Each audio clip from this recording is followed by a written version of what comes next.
Once upon a time, in a small village, a sweet little girl was known to all as Little Red Riding Hood. This charming child wore a bright red cloak, hand-sewn by her grandmother, that brightened the dullest of days and filled every heart with joy at her sight. One sunny morning, Little Red Riding Hood's mother called her into the cozy kitchen. With a warm smile, she handed the little girl a basket filled with delicious treats and said, "Your grandmother is unwell, dear. Please deliver this basket to her in the forest.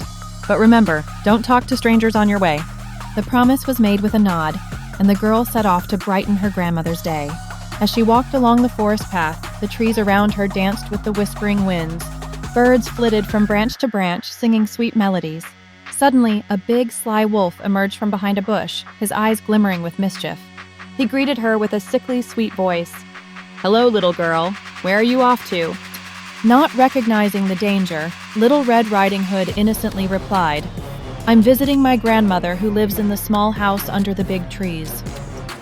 The wolf's cunning mind began to spin a plan as he quickly dashed to reach the grandmother's cottage before her, knocking on the door with an impish grin and anticipation swirling in his belly. Inside the cottage, the unsuspecting grandmother opened the door only to be met with the wolf's ferocity. Before she could scream, he locked her in the closet, donned her clothes, and slipped under the covers, eagerly awaiting his next meal to arrive. Soon, Little Red Riding Hood arrived at the cottage, her heart filled with love for her grandmother. As she entered, she noticed the strange appearance of the grandmother in bed.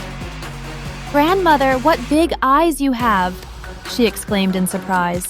"All the better to see you with, my dear," the wolf replied, his voice deep and unsettling. Next, she observed, "Grandmother, what large ears you have!" "All the better to hear you with," came the wolf's chilling answer. Finally, she asked, "Grandmother, what big teeth you have!" The wolf erupted from the covers, shouting, "All the better to eat you with!" Just then, a brave hunter nearby heard the commotion. He rushed into the cottage brandishing his weapon, concerned for the girl. His heart raced as he confronted the wolf, saving Little Red Riding Hood and her grandmother from danger. From that day forward, Little Red Riding Hood learned an important lesson: to always heed warnings and never talk to strangers again.